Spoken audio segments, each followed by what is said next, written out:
ನಿನ್ನೆ ಬೆಳಿಗ್ಗೆ ಒಂದು ನಮ್ಮ ಕಂಟ್ರೋಲ್ ರೂಮ್ಗೆ ಕಾಲ್ ಮಾಡಿದ್ದು.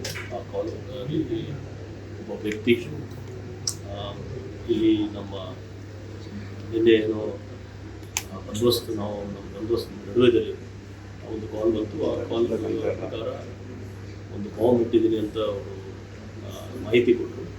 ಅದಾದಮೇಲೆ ಡಿಟೇಲ್ ಆಗಿ ಅವರು ಅದು ಕಾಲ್ದು ಎಲ್ಲಿಂದ ಬಂತು, ಯಾರು ಮಾಡಿದರು, ಅದಾದಮೇಲೆ ಒಬ್ಬ ಜನಕ್ಕೆ ನಾವು ಡಿಟೇಲ್ ಮಾಡಿದ್ದೀವಿ.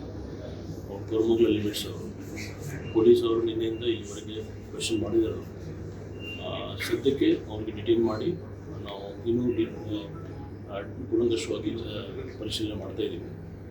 ಅವರು ಹೇಳಿದ ಪ್ರಕಾರ ಒಂದು ನಾವು ಬಾಂಬ್ ಇಟ್ಟಿದ್ದೀವಿ ಅಂತ. ಆದರೆ ನಮ್ಮದು ಈವರೆಗೆ ವೆರಿಫಿಕೇಷನ್ ಪ್ರಕಾರ ಅವ್ರದ್ದು ಏನನ್ನು ಈ ಥರ ಅವ್ರಿಗೆ ಹ್ಯಾಬಿಟ್ ಇತ್ತು. ಸುಮಾರು ಟೈಮ್ ಅವರು ಬೇರೆ ಬೇರೆ ಕಡೆ ಕರೆ ಮಾಡಿದಾರೆ. ಅವ್ರಿಗೆ ಮೊಬೈಲ್ ಫೋನಲ್ಲಿ ಗೊತ್ತಾಗ್ತಾಯಿದೆ ಮತ್ತು ಮೆಸೇಜಸಲ್ಲಿ.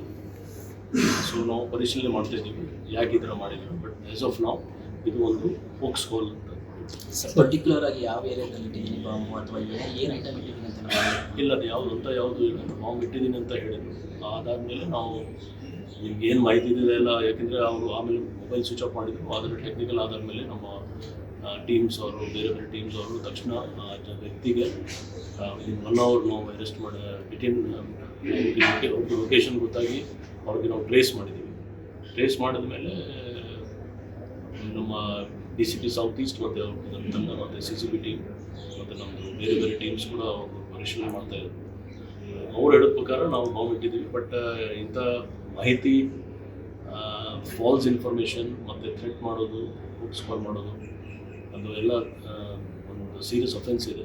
ಆ ನಿಟ್ಟಿನಲ್ಲಿ ನಾವು ಸರ್ ಮೆಂಟಲಿ ಅಥವಾ ಏನಾದ್ರು ಮೆಂಟಲಿ ಡಿಸಾರ್ಡರ್ ಈ ಥರದ್ದು ಏನಾರು ಇದ್ದಾನೆ, ಹಿಂದೆ ಯಾವುದಾದ್ರು ಮಾಡಿದ್ದಾನ, ಅವ್ರ ಪೇರೆಂಟ್ಸ್ ಜೊತೆ ಇದ್ದಾನೆ, ಒಬ್ಬನೇ ಇದ್ದಾನೆ ಅಂತ?